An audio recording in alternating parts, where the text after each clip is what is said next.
안녕하세요 여러분, 알고싶니 베이쌤입니다. 오늘은요, 제 친구들이 자주 물어보는 질문 같이 이야기를 한번 해볼까 해요. 제가 이제 결혼한 지 4년 차가 됐잖아요. 그래서 제 주변 친구들이 뭘 자주 물어보냐면 왜 결혼을 하면 달라졌다고 느끼는지를 많이 물어봐요. 그리고 연애할 때랑 다르게 나를 좀 사랑하지 않는 것 같다? 이런 얘기들을 많이 물어본단 말이에요.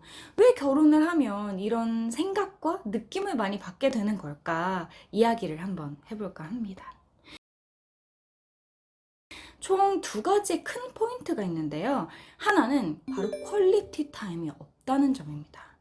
우리가 연애를 할 때는 둘이 만나면 아주 좋아 죽어. 그래서 서로만 바라봐요. 그렇다 보니까 오래된 연인이 아니라면 데이트를 하는 동안에는 서로에게 집중을 하죠. 그래서 중간에 게임을 하려고 핸드폰을 본다거나 아니면은 계속해서 전화를 한다거나 이런 경우에는 연애에서 결혼으로 넘어가는 경우가 별로 없습니다. 왜냐면 연애를 하는 중에 이미 너무너무 무심하다라는 생각이 들면서 이 사람이랑 결혼하고 싶은 생각이 없어져요. 그래서 이런 사람이랑은 결혼을 잘 안 해. 그런데 우리가 이 사람이 진짜 나를 사랑해서, 나도 이 사람을 사랑해서 결혼을 한다라고 했을 때는 이런 모습이 좀 결혼 전에 좀 적죠. 예. 근데 결혼을 하고 나면 왜 이런 모습이 많아지는 걸까? 24시간 함께 있기 때문에 그렇습니다. 퀄리티 타임은 그냥 함께 있는 시간이 길다고 해서 생기는 건 아니에요. 그래서 따로 시간을 내서 가져야 하는 시간입니다. 예를 들면 이런 거예요. 주말 내내 함께 있어요. 그런데 서로 눈을 바라보고 핸드폰을 안 보고 서로 눈을 바라보고 대화를 하고 뭔가 재미있는 시간을 보내는 것이 오히려 연애할 때 시간에 쫓겨서 데이트를 하는 것보다 적다는 거예요. 왜 그렇게 되냐? 맨날 붙어 있으니까 함께 있는 시간이 길다고 느끼는 거예요. 착시입니다, 착시. 실제로는 그렇게 퀄리티 타임을 많이 가지지 못해요. 특히 아기가 생기기 시작하면 체력적으로 딸리잖아. 그러니까 퀄리티 타임은 무슨 잠부터 자야지, 응? 집안일부터 해야지 이렇게 되면서 연애랑은 전혀 다른 삶을 살게 되죠. 그래서 이 부분은요, 서로가 이 상황을 이해하고 의식적으로 퀄리티 타임을 좀 가지려고 노력을 해야 돼요. 퀄리티 타임은 커플마다 다 다릅니다. 어떤 사람들은 함께 영화를 보고 그 영화에 대해서 이야기를 하는 것. 이 과정이 퀄리티 타임일 수도 있어요. 왜냐면 같은 흥미를 느끼고 같은 추억에 대해 공유하는 시간인 거죠. 우리가 연애할 때는 서로 너무 다르니까 어떻게든 비슷한 걸 찾으려고 온갖 추억들을 끄집어내면서 이야기를 이어가요. 노력을 한단 말이에요. 그런데 결혼하고 나면 이런 노력이 좀 줄어들어요, 솔직히. 아니면 저희의 경우에는 저는 되게 많이 느끼는데 여행을 갈 때 차 안에서 대화하는 게 너무너무 좋아요. 왜냐? 제 남편이 핸드폰을 볼 수 없기 때문에 그렇습니다. 이렇게 이게 어쩔 수 없이 둘 다 휴대폰을 쓰지 않고 대화를 하는 시간이 결혼하고 나면 진짜 너무 많이 줄어들어요. 그래서 그게 조금 서로의 관계의 질을 악화시키는 거라고 생각이 듭니다. 실제 결혼을 하고 주변 결혼한 친구들을 보니까요. 두 번째, 결혼을 할 땐 나의 배우자가 멀티플한 사람이 되기를 바래서 결혼을 합니다. 예를 들면 나에게 든든한 남편이나 와이프가 되기를 원하고, 그리고 절친처럼 아주 친근하고 재미있는 시간을 보내줄 것이라고 기대하고, 혹은 부모님처럼 뭔가 단단하고 나를 끊임없이 지지해주고 사랑해줄 거라는 이런 무조건적인 사랑을 원합니다. 여러 가지 역할들이 있어요. 그래서 직장 동료 역할을 원하기도 해요. 특히나 내가 일에 대해서 고민이 많을 때. 근데 중요한 게 있어요. 결혼을 할 때 주변 사람들을 좀 정리하시는 분들이 계시는데 그러시면은 안 돼요. 이게 결혼의 질에 악화시키는 큰 요인 중에 하나입니다. 우리는 배우자에게 그 모든 역할을 바래서는 안 돼요. 그렇게 될 수가 없어요. 절친은 절친대로의 역할이 있고, 부모님은 부모님의 역할이 있고, 이게 다 다른 역할들이 있어요. 그런데 이 모든 그 각각의 관계에서 원하는 가장 이상적인 모습을 나의 배우자에게서 찾아요, 처음에. 그것 때문에 싸워. 왜, 이렇게 말로 말하지는 않지만, 왜 우리 엄마처럼 혹은 아빠처럼 나를 이렇게 품어주지 않아? 나를 무조건적으로 사랑해주지 않아? 아니면 내 절친처럼 나랑 같이 영화를 보고 시간을 보내주기를 원하는데 상대는 영화를 좋아하지 않을 수 있어요. 아니면 나는 결혼해서 같이 막 전시관 가고 이러는 걸 항상 꿈꿨어. 그런데 상대한테 전시관은 진짜 감옥처럼 너무 지루하고 지겨운 상황일 수도 있거든요. 그런데 이 상황에서 나는 이걸 원하니까 네가 나한테 좀 맞춰줘. 라고 하는 거는 초반에는 가능할지도 몰라. 그런데 시간이 지나면 안 돼요. 사람마다 다 선호가 있고 취향이라는 게 있어요. 그리고 상대방을 대할 때 원하는 모습과 내가 대하는 모습이 다 달라요.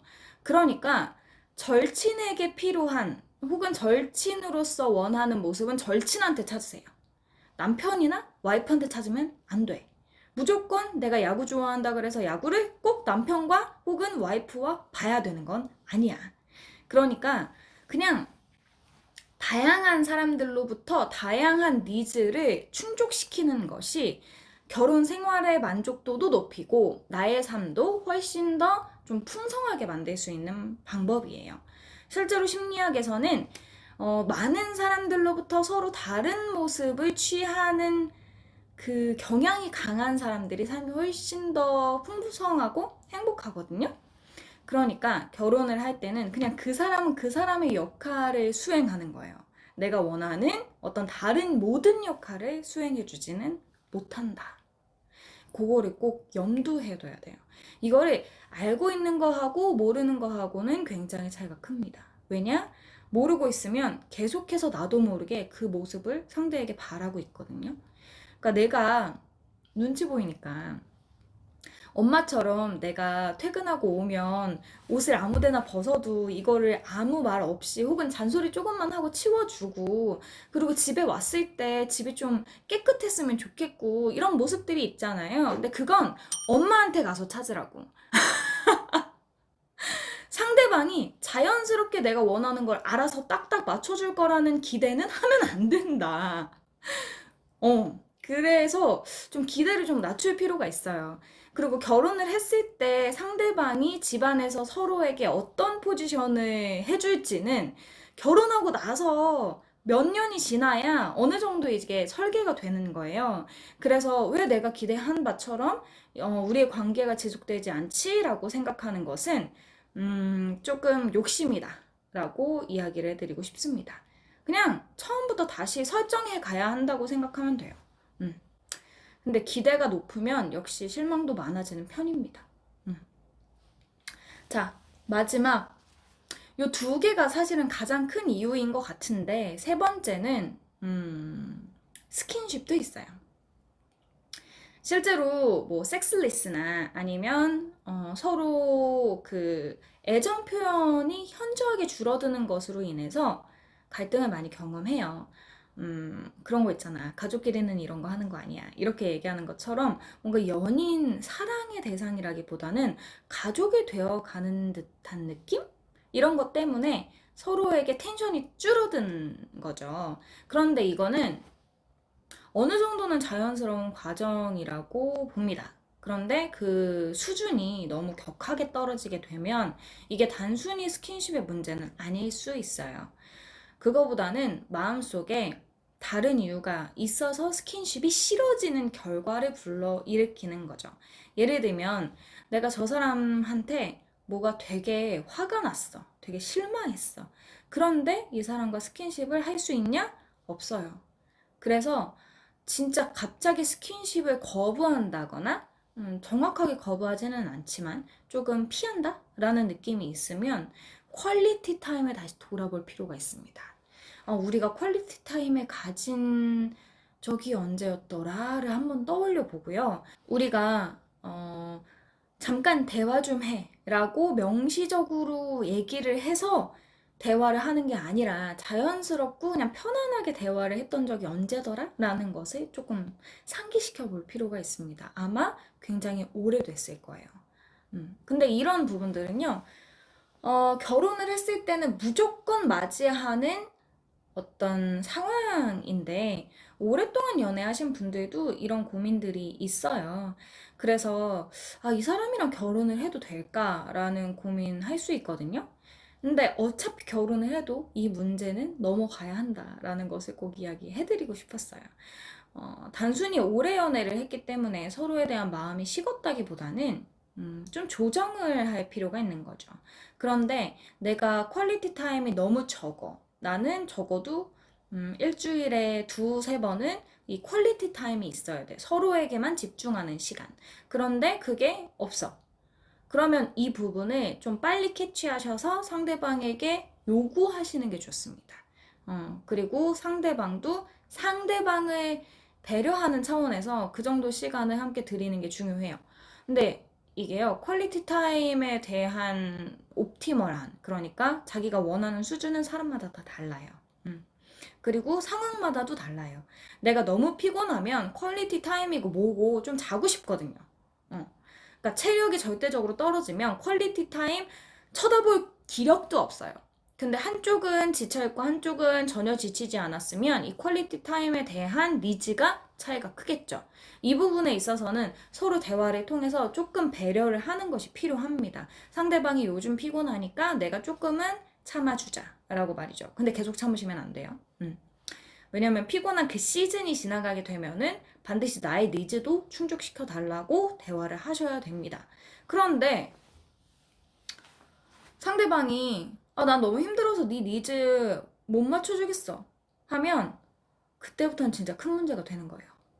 서로 좋은 관계를 유지하기 위해서는 배려와 헌신이 좀 필요하거든요. 결혼 생활에 있어서는. 이 헌신이라는 게 절대적으로 한 사람이 자신의 삶을 깎아내리는 게 아니에요. 그 시점에 내가 한 발짝 물러서 주는 거죠. 그리고 어느 시점에는 내가 한 발짝 앞서 나갈 수 있도록 그 사람도 한 발짝 뒤로 물러나주고 그러면서 이제 조금씩 이렇게 서로 만족감을 느끼는 시간들을 갖는 것 같거든요. 근데 모두 다 100% 만족하는 거는 조금 어려운 것 같아요. 결혼을 할 때는. 근데 상대방에게 내가 조금 한 발 물러섰을 때 상대방이 만족을 하면 거기에서 오는 만족감도 충분히 있어요.